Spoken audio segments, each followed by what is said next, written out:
അങ്ങനെ സംസ്ഥാനത്തെ മുഖ്യമന്ത്രി പോരിൽ ഡൽഹിയിൽ നിർണായക ചർച്ച ഇന്നാണ്. മല്ലികാർജുൻ ഖാർഗെയുമായി രാഹുൽ ഗാന്ധി ചർച്ച നടത്തിയ ശേഷം ഇന്ന് തന്നെ പ്രഖ്യാപനം ഉണ്ടായേക്കും. ഇന്നലെ KPCC മുൻ അധ്യക്ഷന്മാരെയും വർക്കിംഗ് പ്രസിഡന്റുമാരെയും ഒക്കെ രാഹുൽ ഗാന്ധി കണ്ട് അഭിപ്രായം തേടിയിരുന്നു. പ്രഖ്യാപനം വൈകരുത് എന്ന നിർദ്ദേശം സോണിയാഗാന്ധി നൽകിയിട്ടുണ്ട്. തിരുവനന്തപുരത്ത് നിന്ന് ബിനൽ ലീല സാബുവും ഡൽഹിയിൽ നിന്ന് ശരത് ലാലും നമുക്കൊപ്പം തത്സമയം ചേരുന്നുണ്ട്. ആദ്യം ഡൽഹിയിലെ വിശേഷങ്ങൾ അറിഞ്ഞു തുടങ്ങാം. Sarath Lal, good morning. ഡൽഹി ചർച്ചകൾ അങ്ങനെ കാര്യമായിട്ട് പുരോഗമിക്കുകയാണ്. സോണിയാഗാന്ധി ഇന്നലെ നിർദ്ദേശം നൽകിയിരുന്നു.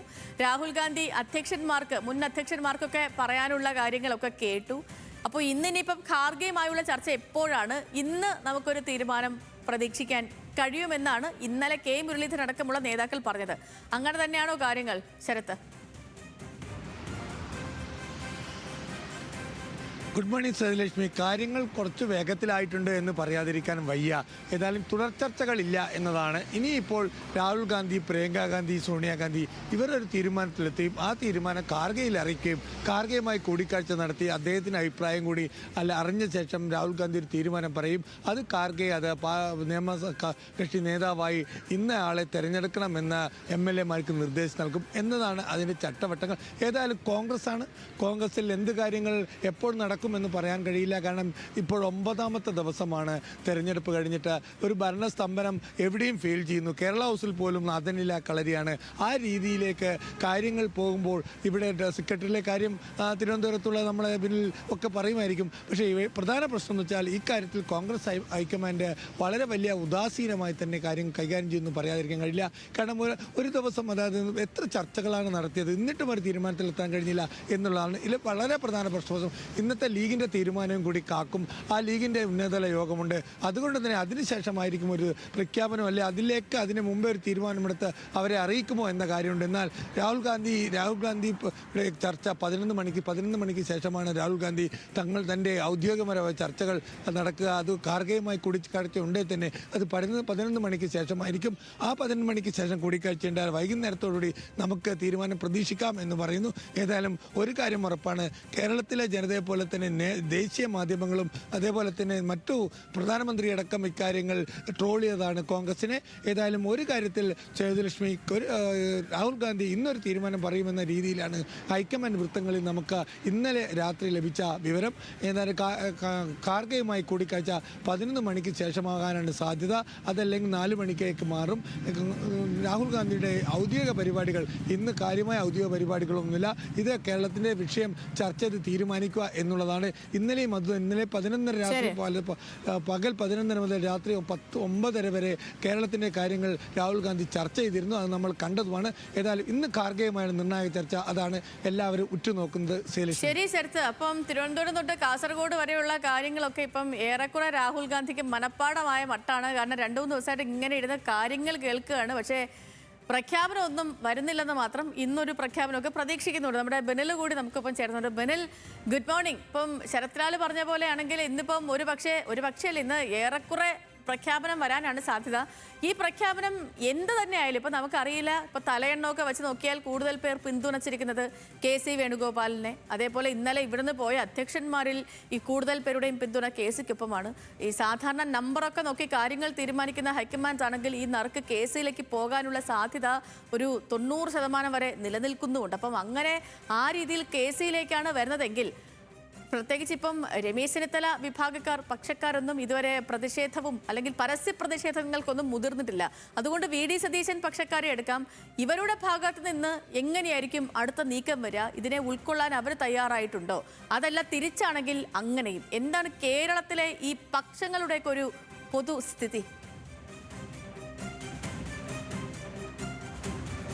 Sethu, good morning. നേരത്തെ പറഞ്ഞതുപോലെ ഇക്കാര്യത്തിൽ KCയിലേക്കാണ് കാര്യങ്ങൾ പോകുന്നതെങ്കിൽ പരസ്യ പ്രതിഷേധങ്ങൾക്ക് സാധ്യതയുണ്ട്. അതിനെ തള്ളിക്കളയാൻ കഴിയില്ല. നേരത്തെ കൂടുതൽ MLA-മാരുടെ പിന്തുണ KCക്ക് വന്നപ്പോൾ KCയിലേക്ക് കാര്യങ്ങൾ പോകുന്നു എന്ന ഒരു വാർത്തകളൊക്കെ പുറത്തേക്ക് വന്നപ്പോൾ VD സതീശന് ഒപ്പമുള്ള ആളുകൾ തെരുവിലേക്ക് ഇറങ്ങുന്നത് നമ്മൾ കണ്ടതാണ്. പരസ്യ പ്രതിഷേധങ്ങൾ പലയിടത്തും കണ്ടു. KC വേണുഗോപാലിന്റെ ഫ്ലെക്സിൽ കരിയോയിലൊഴിക്കുന്നു, അത് നശിപ്പിക്കുന്നു.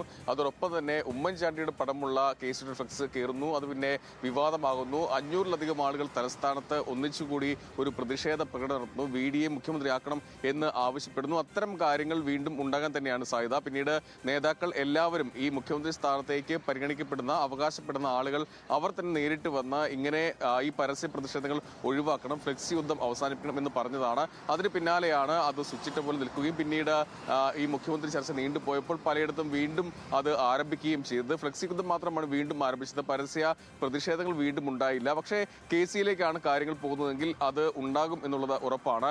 നിലവിൽ പല ട്രോളുകൾ സംസ്ഥാനത്ത് ഉയരുന്നുണ്ട്. നേരത്തെ സേതു പറഞ്ഞതുപോലെ മുഖ്യമന്ത്രി ഇല്ലാത്തവനെ എന്നൊക്കെയുള്ള ഇൻസ്റ്റഗ്രാമിൽ ഇതിപ്പോൾ ട്രെൻഡാണ്. പല ആളുകളും അത് ഇടുകയും ചെയ്യുന്നുണ്ട്. അത്തരം ട്രോളുകൾ നിൽക്കെ തന്നെ ഗുരുതരമായ ഒരു വിഷയം കൂടി സംസ്ഥാനത്തുണ്ട്. ഒരു ഭരണ പ്രതിസന്ധി സംസ്ഥാനത്ത് മുന്നോട്ട് പോവുകയാണ്. ഇനിയിപ്പോൾ സ്കൂൾ തുറക്കാൻ പോവുകയാണ്. പാഠപുസ്തക വിതരണമൊക്കെ വലിയ പ്രതിസന്ധിയിലേക്ക് പോകും. അത് ഒഴിവാക്കണമെങ്കിൽ ഉടനെ തന്നെ ഒരു മുഖ്യമന്ത്രി തീരുമാനിച്ച് മന്ത്രിസഭ രൂപീകരിക്കേണ്ടതുണ്ട്. അതോടൊപ്പം ട്രഷറിയിൽ ചില പ്രശ്നങ്ങളുണ്ട്. സെക്രട്ടേറിയറ്റ് പലയിടങ്ങളിലും പല സ്ഥലങ്ങളിലും ഇത്തരത്തിൽ ഈ ഭരണപരമായ പ്രശ്നങ്ങൾ നിലനിൽക്കുകയാണ്. അതുകൊണ്ട് അത്തരം ഈ പറയുന്ന അസോസിയേഷനുകൾക്ക് തന്നെ അതിൽ അതൃപ്തിയുണ്ട്. മാത്രമല്ല ഏറ്റവും എടുത്തു പറയേണ്ടത് സംസ്ഥാനത്തെ വോട്ട് ചെയ്ത ഈ കോൺഗ്രസിലെ അണികളെ കുറിച്ചാണ്. നവമാധ്യമങ്ങൾ എടുത്താൽ വലിയ പ്രതിഷേധം അവർക്കുണ്ട്. അവർ ഇക്കാര്യത്തിൽ ഒരു അടിയന്തരമായ ഒരു തീരുമാനത്തിലേക്ക് പോകണം എന്നുള്ളത് തന്നെയാണ് ഒരു പൊതുവികാരമായി ഉയരുന്നത്. ഘടകകക്ഷികളാണ് മറ്റൊന്ന്. ലീഗിന്റെ നിർണായക യോഗമൊക്കെ നടക്കുന്നുണ്ട്. അതോടൊപ്പം തന്നെ അവരും പരസ്യമായി രംഗത്ത് വന്നു. ആദ്യം മുതൽ തന്നെ VD സതീശന് ഒരു പിന്തുണ അവർ ആദ്യം അവരുടെ യോഗത്തിൽ ആ പിന്തുണ പറഞ്ഞു. പിന്നീട് പരസ്യമായി ആ പിന്തുണ പറഞ്ഞു. KC-യെ വിമർശിക്കുന്നതൊക്കെ നമ്മൾ കണ്ടതാണ്. അവരുടെ യോഗത്തിലൊക്കെ വിമർശനം വന്നു. അതിന് പിന്നാലെയാണ് ഇന്നലെ ഇപ്പോൾ കേരള കോൺഗ്രസ് ജോസഫ് വിഭാഗവും അത്തരത്തിൽ പരസ്യമായൊരു വിമർശനം കൊണ്ടുവരികയാണ്. ഇക്കാര്യത്തിൽ മുഖ്യമന്ത്രി തീരുമാനിക്കുന്നതിൽ നീണ്ടുപോകുന്നത് ഒരു മന്ത്രിസഭ ഉണ്ടാക്കുന്നതിൽ മുഖ്യമന്ത്രി തീരുമാനിച്ച ശേഷമാണ് ഘടകകക്ഷികളുമായി ഒരു കൂടിക്കാഴ്ച നടത്തേണ്ടത്. അതൊക്കെ നീണ്ടുപോവുകയാണ്. അങ്ങനെ പലവിധ പ്രശ്നങ്ങളാണ് സംസ്ഥാനത്ത് ഉള്ളത്. കോൺഗ്രസിനുള്ളിൽ തന്നെ അത്തരം വിമർശനം ഉയരുന്നുണ്ട്. ഇന്നലെ സണ്ണി ജോസഫ് പറഞ്ഞത് നമ്മൾ കേട്ടതാണ്.